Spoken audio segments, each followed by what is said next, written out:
Hi. Hi, Irina. Hi, everyone. Hi, Norma. Hi. How are you doing? I'm Irina. I'm from Canada. Hi. So, please, let's start our conversation. Norma, please introduce yourself. Masa ieti.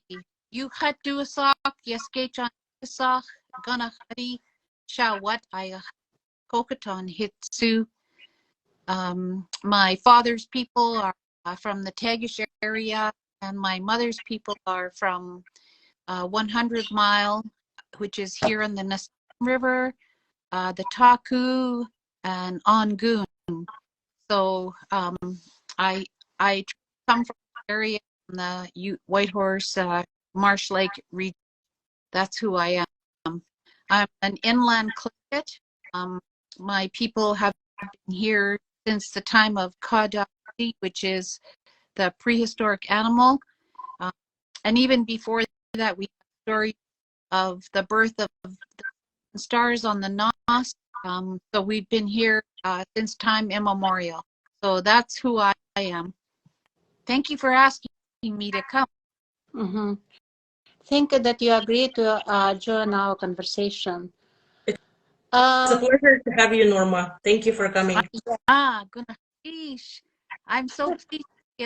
Wow, connected to you guys, even through the through this here way of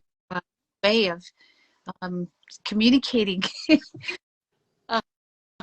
So, are you wearing the hat? Is it hat traditional to your people? This here hat, yes. Yeah. This was a hat given to me by Percy Kuhn.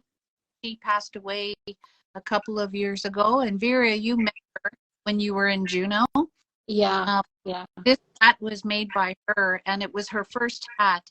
And using Tlingit, you gifted away. So gifted me this. Percy is from the Eagle clan, and I'm from the Raven moiety. So it was a proper giveaway. It was a cross clan giveaway, and I feel very, very honored to wear it because she's not with me anymore. But this is how the memory of Percy and all people that she comes through remains here today. It was through this hat that Percy.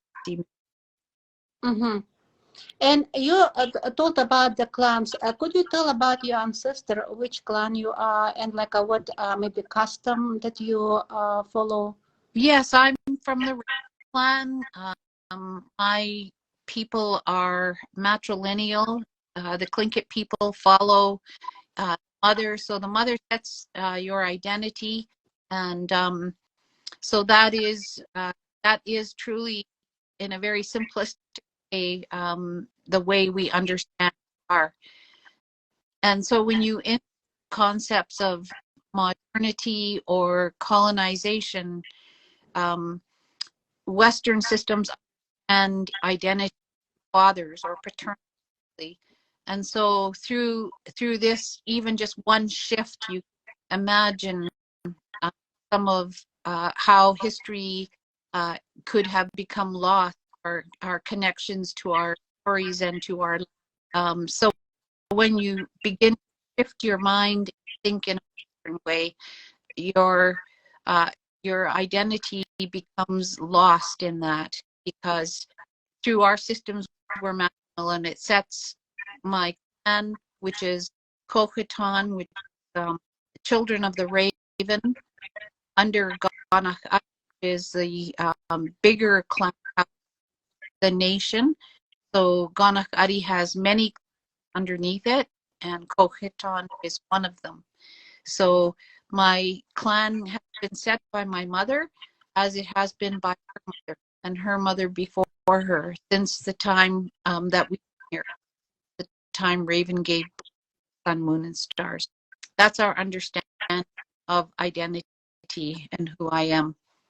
And we speak about our identity from the perspective of anthropology or any other construct. It is Tlingit, the way we understand it. So we don't try to fit who we are into the lens of any study. So it just becomes becomes the study of ourselves, and that's speak of ourselves. Mm-hmm.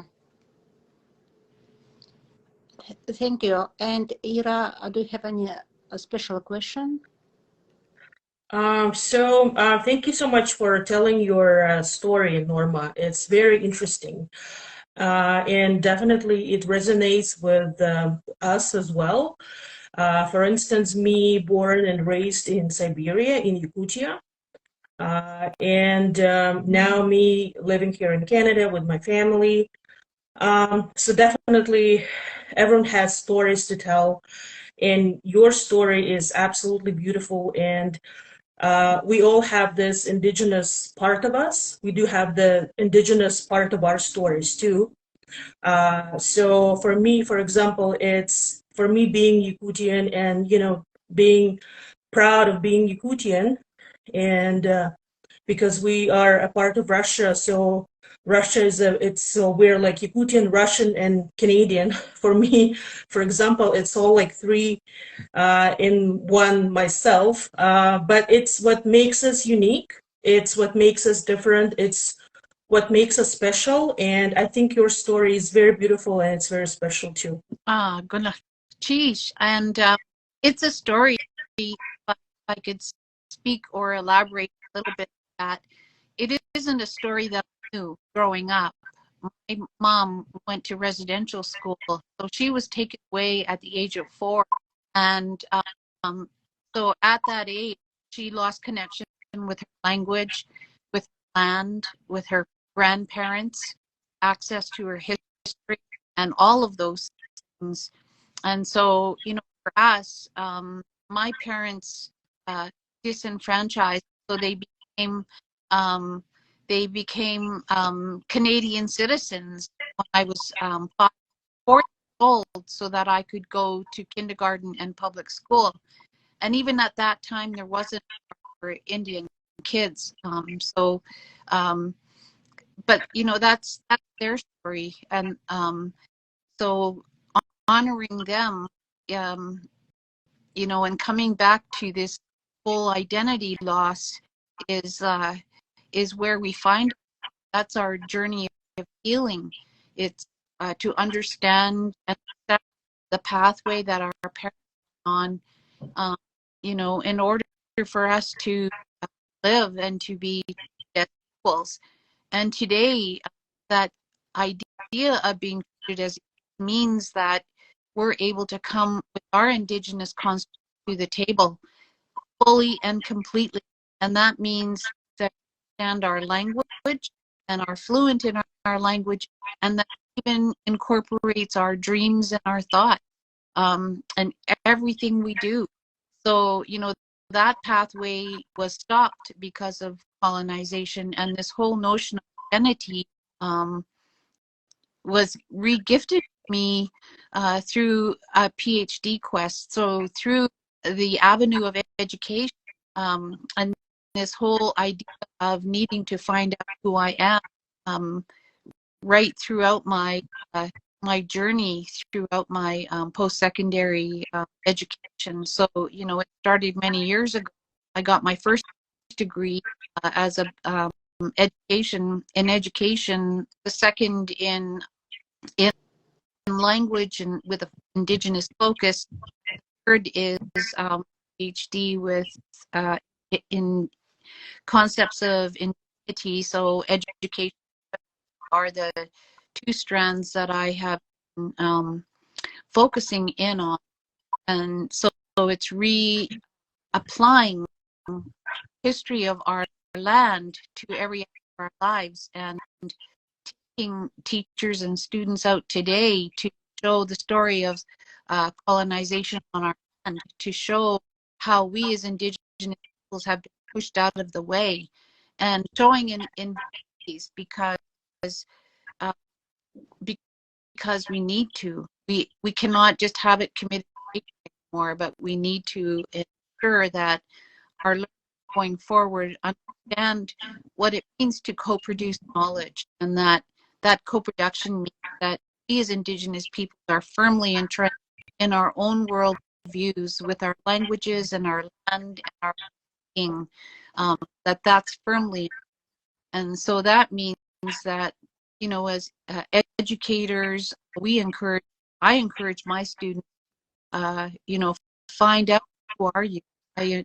All my students to celebrate their identity, and even those who are settled to this land to acknowledge, recognize their role, because in that it means that, you know, through research paradigms that they're finding their relationship with the people, the original peoples of this. So really long answer for, sorry. That's a great answer. Thank you, Norma. And Vera, do you have other questions? Yeah, it's actually, for me, it's very interesting to, in your opinion, why it's so important to recognize yourself as indigenous, but why you just don't go like in a Western way and be a Westernist? What do you think? Well, I think that to do so would be to dishonor, you know, the pathway of my ancestors and all of the struggles and wars and, you know, the positions that they held, so I could be an Indigenous woman today. So there is great pride. There's great pride knowing your connection to the land and to the language. There's no other way to be. We are all caretakers of this earth, and we all have our own responsibility in our little parts. I here in the Yukon, you know, and I call it, which is the mouth of the Yukon River. Tlingit called it that, and it means river valley. So it's a land feature where the river comes in, it forms the valley. So Tlingit called it Shanahini.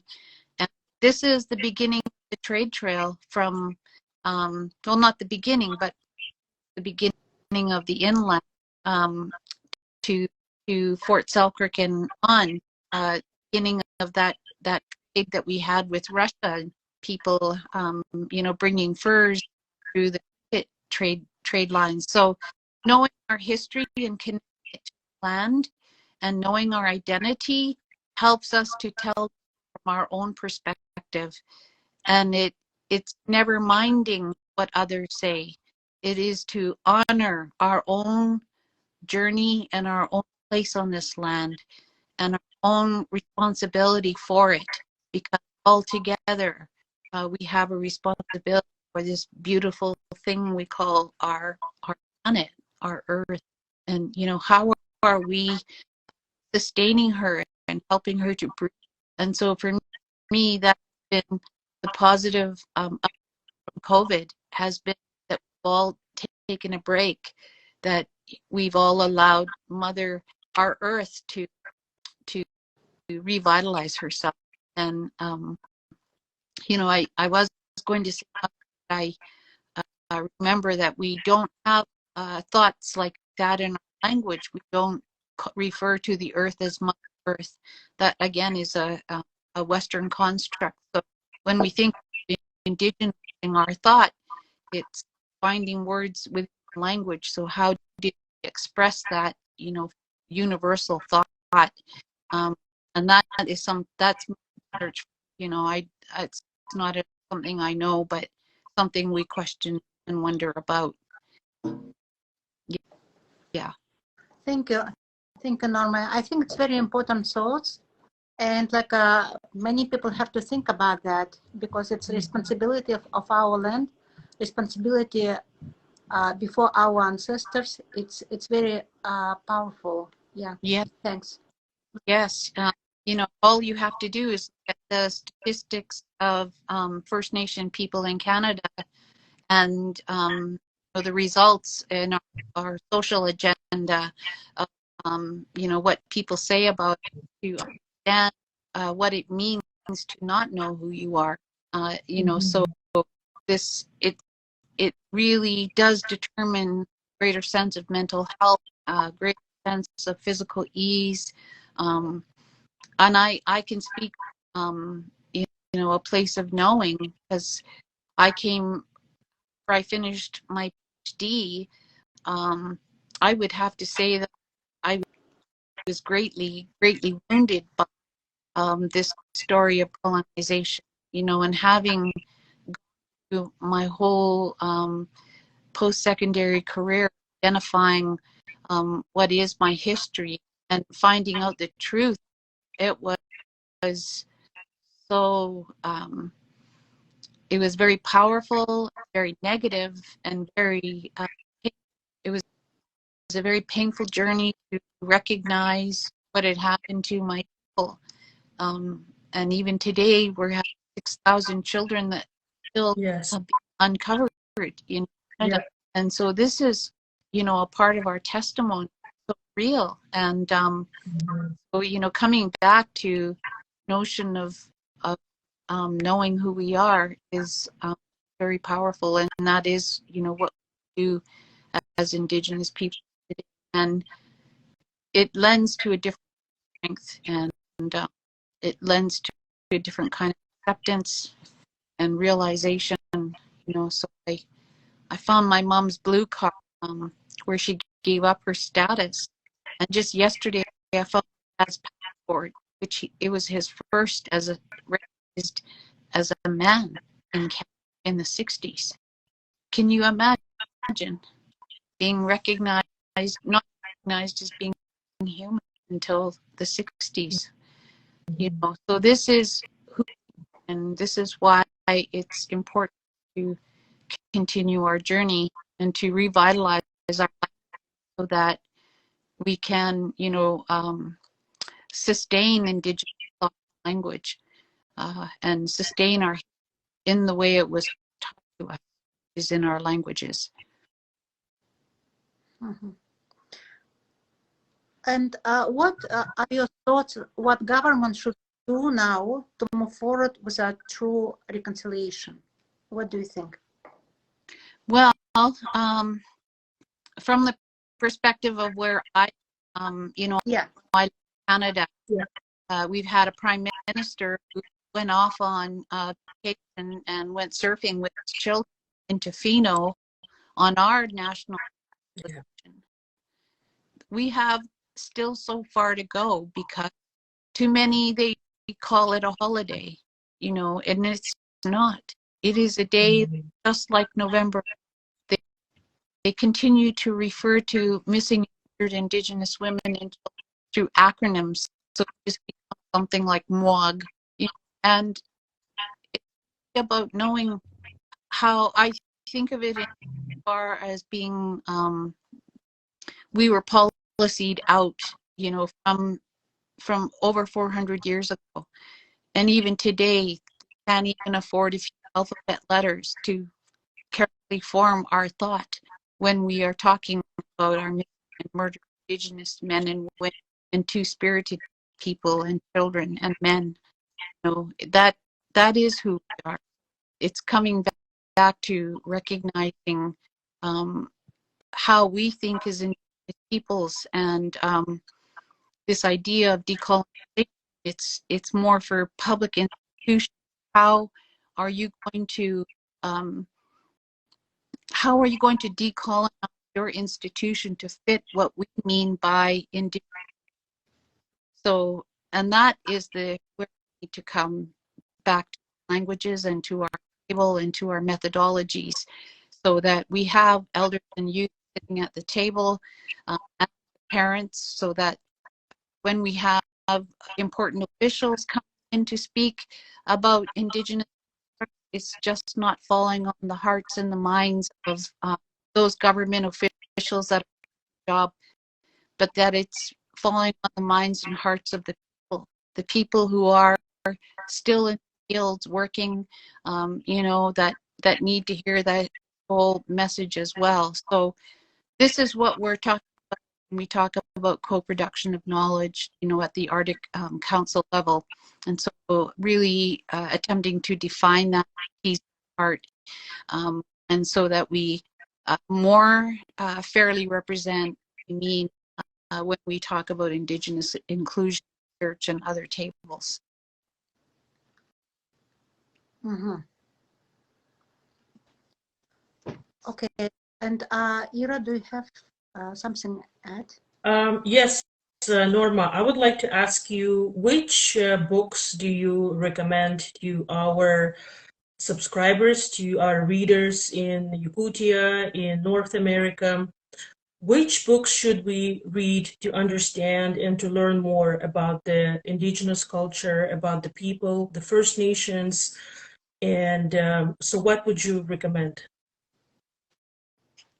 Well, I would recommend that you begin working with your peers and with the people from your communities, and that wherever possible, that books and resources are indigenous, because I would not recommend that you go and find a Western scholar and restate what they say through their lens. Mm-hmm. Only because Western lens of describing things is based on an English construct, which is from the perspective of worldview, can be described as square. Indigenous can be described as circular, deep and meaningful. And so, you know, square can fit into circle, but there's still spaces that are unknown. But the circle, you know, the circle can't fit the square. So it's really about understanding two ways of being and knowing, and to honor both those processes. And from the indigenous, as far as resources go, to come back to what indigenous peoples mean from your area. So for me, what I'm recommending is to be true to the construct you're studying, be true to the land and the nation that you're talking about. So when you're talking about history, story, and everything that goes with it, it is from that land. And I'm saying that wherever possible, use indigenous authorship, use our old history story, go back to what anthropologists have described as myth and fantasy, create a geological timeline. From there, you can determine the record of humanity that these stories might be aligned to. So for us, you know, we think of floods, and that happened 10,000 years ago. We have those stories in our oratory. They're here. So it describes to us how we've been here. We have, like I said, Raja Guji, which it predates this land bridge other scientists are referring to. So you could see from our stories, you know, come back to indigenous ways of knowing and supporting them from our own perspective. And that support means that the tables that involve elders are equal. It's gender specific, there's gender equity, there's age equity. There's not only elders there, there's parents there, there's youth there, children there. We also invite in outside scientists, those that write the language. So we don't tell anyone that they're not included. Everyone's included, and all together, we put together a timeline of events. And you'll see, if you start to facilitate work in this manner, how all of that fits together and complements one another. It's not the same, because the Western way, there's a need for it to be generalized, to be almost the same. And so when we come back to our indigenous construct, we find that there are a lot of similarities, but there's things that are very specific to us and from where we come from, our language, our land, we were born through, what side of the mountain, what clan we come from. All of these things determine that indigenous truth. So as far as resources, is really imperative that you start to develop those right from your own nature, and then seeing how they all fit together from, you know, more of a global perspective. Thank you, Norma. And Vera, do you have? Yeah, this questions. Actually, I saw Saha talk at the packaging. I just let me answer them. Norma din профессор кини Канада олорор, кини Сахалы билбет, олайын бианглийская декапситолоролуц. YouTube-ка кенеки тонучылы перевод тулдыра болу диханывын, он субтитр ытыхпыт аллара түна чуны бар түкөстен келия. And Norma, can I ask you another question, please? You told that it's important to involve more representative from indigenous people. And what do you think about representation of indigenous people now, like these days? What should change? Yeah, I think, I just think I can go back to the Assembly of First Nations in Canada, and they've made some policies on Indigenous research, and so in that, it's them saying that Indigenous peoples need to be at the heart of the research, and that everything that's said about that is on the outside. They are supporting. So when Western people write about clean people and Western constructs, that remains on the outside as a support, not the lead. We continue to be the lead in this discussion, and that needs strengthened, and that needs to be what is firmly entrenched, in us as being Indigenous peoples. Because there is this idea now of co-production of knowledge. What does that mean? So from our perspective, it means that we come to the table fully equipped with who we are, our language, our land, our methodologies, all of these things that we have had time in our own nature to discuss. When researchers come and ask us to be partners, we say, we need some money for that co-production knowledge. We need some money to be able to broach your theme, and we will come at it with our own research questions. So you're not trying to fulfill their research questions. We also have our own. So this is sort of how I'm describing at our council level with regard to co-production of knowledge. And so hopefully it works if that we all do our part in more I guess more firmly coming back to our own ways of knowing.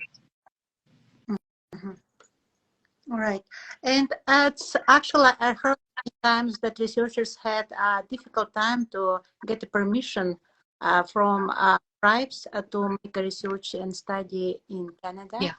And I think it's actually great because, you are leading and you are doing what is good for your tribes, for your community, right? Yeah.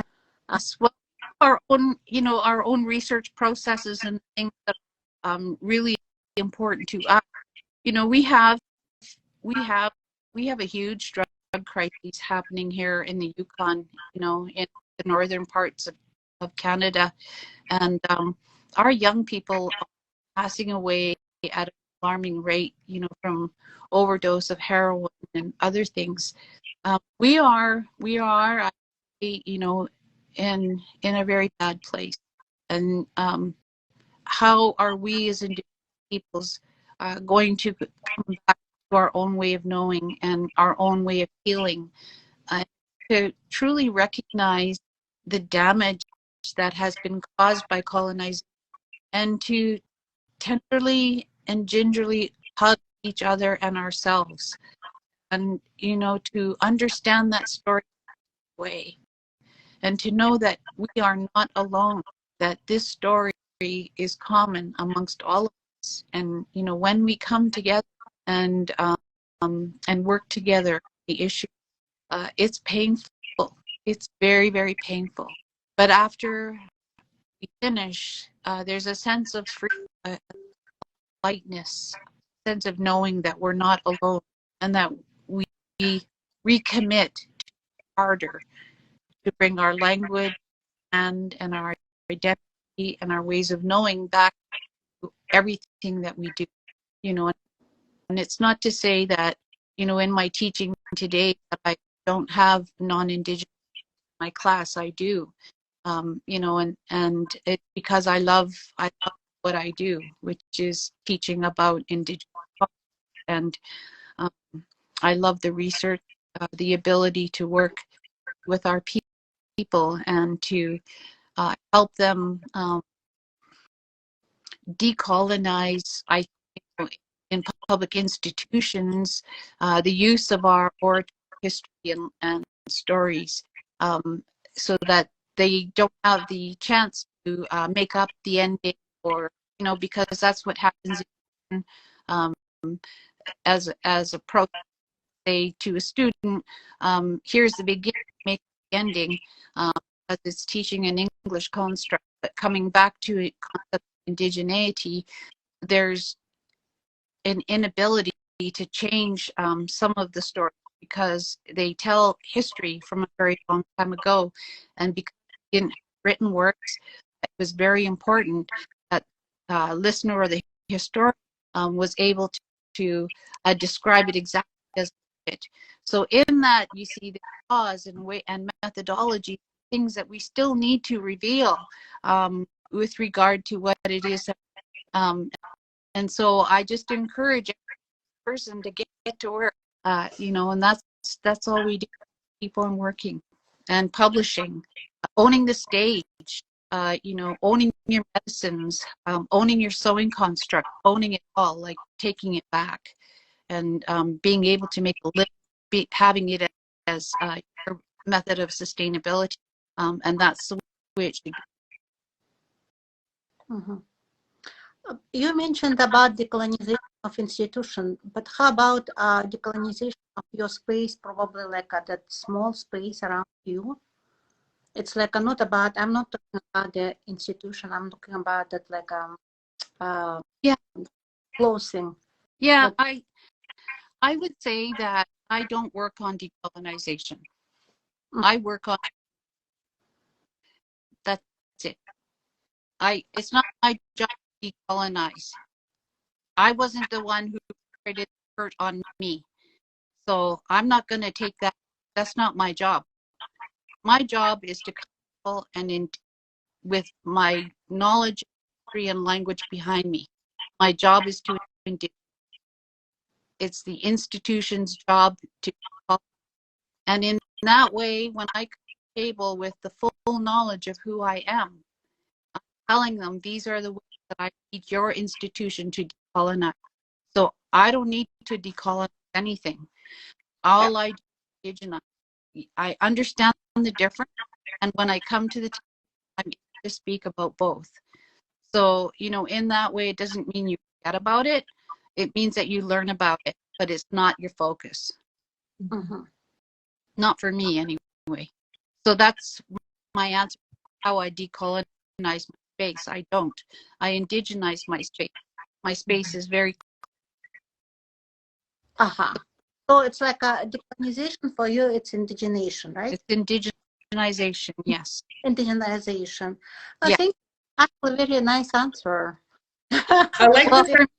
Yes, I like this answer too. It's like you are, yes, you're not going to, you know, like decolonize, you know, decompress, all those words. They have like some kind of like a pressure meaning, like you have to apply pressure to do something, right? But when you do indigenization, it's like you change within yourself, like you change inside and you change your way of thinking, right? And You change your way of, you know, sure. communicating and thinking about things and talking to people and treating other people, right? So it's all like, it's a big like ecosystem that's inside of you. Oh yeah. So I like it a lot, Norma. I think it sounds really, really, it's big. It's beautiful. Something, It's remaining true to where you come from, your identity. And that's what it's like. One of the stories among the Tlingit people is of Osquani, which is tree community. When you look out at the trees, you see every tree has a space that they occupy. They don't need to infringe, but what's under the foundation, that's really strong.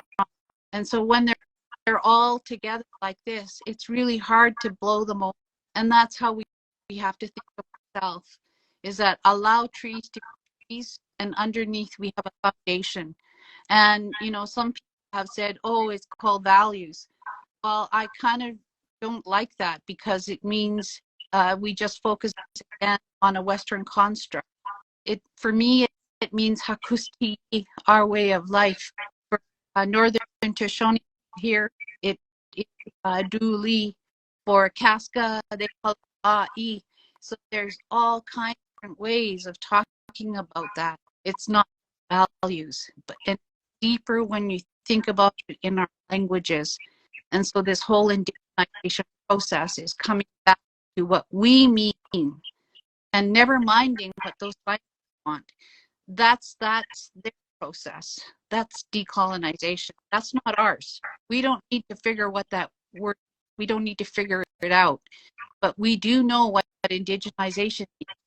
So, and that's what they're asking. That's what they're wanting to be defined. And so from each nation, how do you define it? That's where we're at. Mm-hmm. So I gift all the power in the world to go home and do your work with your people. Because, you know, there's so much that our elders have to share. And there's such beauty in them to be equals at a table, hear their language, and feasting on the food that they love, and seeing their families.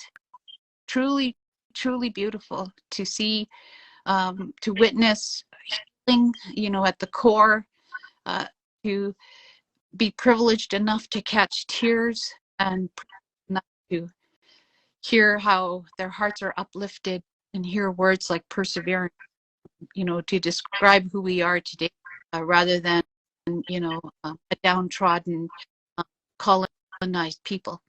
So you can see already, you know, power in the English word, you know, the power of English constructs, and it really does diminish Indigenous ways of thinking, because even you think about the words history and story, it doesn't reflect what we mean.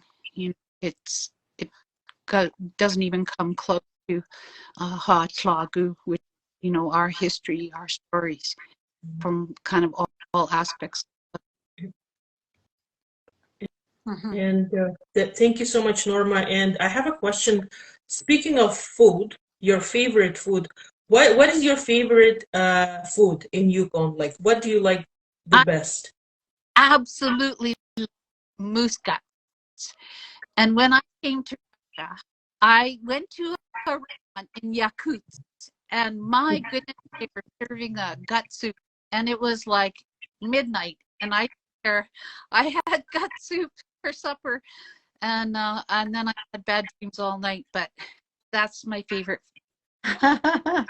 It's our favorite food too. We love we Yakutians, we love the gut soup. And when we tell our Western friends that, you know, we enjoy, and we enjoy cooking and we enjoy eating the gut soup, and they're like, what? Yeah. Yeah, but it's absolutely, yeah, it's one of the favorite. And of course, you know, all kinds of fish. Like we Yakutians, we like our fish, and I don't know if you tasted the frozen fish, the one that we cut into slices. Yes, I did.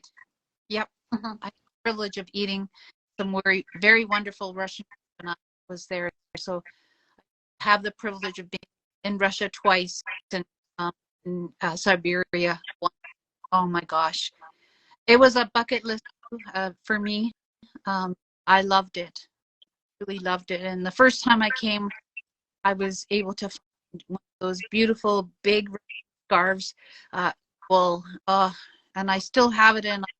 So I hope to come back so I can get one, you know, because they're just so beautiful to come there and to see how even in Siberia and going into some of the houses, how the regalia has a similarity to Tlingit.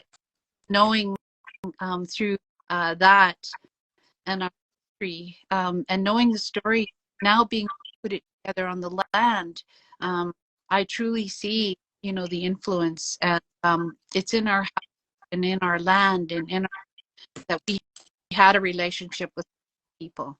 We truly did. So Yeah, you should come, Norma. You should come next time too. I remember when we were in June together. Remember? That's like we tried that food, that salmon and that caviar. It was like a made special way. It was so interesting. Oh, And it was herring eggs, I think. yeah. Here. Yeah. It's true. Yeah. And like what food your mom actually from your childhood? What food do you like from your childhood? Same muscat, salmon, fish gut, gopher. We ate berries. We ate off the land. We had rabbit. We ate off the land. I never was hungry in my lifetime. Thank goodness. I know that my parents struggled sometimes with money, but never were hungry because we always had rabbit and gopher, berries, moose meat, food that we got from land, fish, and all that. So I still love my traditional foods, and I have Western foods, but it doesn't take up all my space. So even this summer, I was out getting mushrooms. I got a lot of different mushrooms and berries. I filled up my berry freezer. Winter's coming and the rabbits are coming back. I want to learn to snare rabbit. I didn't trap gophers, but I usually do. Yeah, and moose. So usually I get gifted moose, and I trade for moose. So I trade my dried fish, smoked fish, or moose, and bigger things that I can't get with hunters. Mm-hmm. And actually, you're talking about the elders, but like that. Now we have a very difficult situation because of pandemic of COVID. How's your community cope with this disease, and like what problems do you have? Well, I think with us, we've been in isolation for 2 years. We haven't had elders or anything like that. We've been kind of onto ourselves, and I think I'm seeing the crises now. Young, I mean, our young people are dying left, right, and center from heroin and other drug overdoses. Others are stealing. There's a lot of acting out. So we're having actually a break-in crisis with Whitehorse and around Whitehorse. I think there's an increased violence. So these are some of the things, come from being divided, not being able to help each other. So this is, I think, what has happened to us with regard to COVID. Some of the positive things is, deeper reflection, of course, to self, more commitment to self, more, it's stress-free, you don't travel anywhere, so you get to I've been able to honor my relationship with my daughter and my land and my animals, and feeling again back at home, because pre-COVID, things were getting a bit crazy, on the plane a lot, flying for 12 hours to speak on a stage for half an hour. That's crazy. Although I love the experience and meeting the people, especially Russia, that by far my most favorite visit for anything. Yeah. So that's how we've been with regard to COVID. We haven't traveled. I have inland Tlingit, so I have the ability to work in Alaska, get food from there. So every time I got fish, I had to go into quarantine, which was times a year for the types of salmon that I. So I've been in quarantine 6 now for my food over the past 2 years. Mm-hmm. It's like like in our country, in our republic, many elders are living, like dying because of COVID, and it's so sad because it's a lot of as you told, that's like a lot of important things that can that they can share. Mm-hmm. Time just like a passing. Yeah. It's very It's very sad. it's very sad. Yeah. Mm-hmm. But like of course it's very sad time. But what do you think? What you make proud? Maybe of what you have accomplished, and that by studying, by promoting your culture. I think the thing that has made me the proudest is my 39-year-old daughter, and I think the one thing that I've realized is that the thing I value the most is heartbeat, and my girl is going to be a new mother, so I, at 65, will be a grandmother. That's next month, November. So it's not long now. We're going to have my new grandgirl. My sisters had boys, and so we were not able to carry on Kohan and my mother's street because our boys, our system is not matrilineal or patrilineal. And so now with the birth of this girl that we have coming, I know that my history will live on. My mother's history will live on. Our family line lives on. And so, it's coming back to understanding in the truest sense and living our culture in the truest sense, I think has been by far my great accomplishment and the thing I am most proud of. And it comes down to the very simplest things and, understanding deep way what our people mean by indigenous constructs, and that what I say is not a reflection of me, but a reflection of the people I work with. And so at those tables, I know that I have 30 elders or more, that there's clan balance, that there's a gender balance, that there's age balance. So it's really by ensuring that the population is centered in that client group. So, yeah.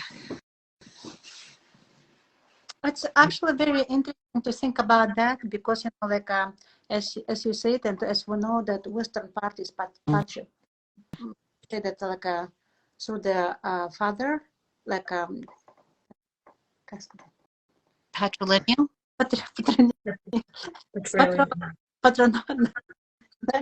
I'm sorry. Yeah, but it's so father gives a name and that last name and that the all rights goes through the father, right? By boys and that male side. Yeah. And how about that maternal? It means that it's the female sets the identity, all of that. So it's the female one who sets your clan identity. Yeah. So it's your granddaughter will take your last name or what? No, it means that she carries forward my clan.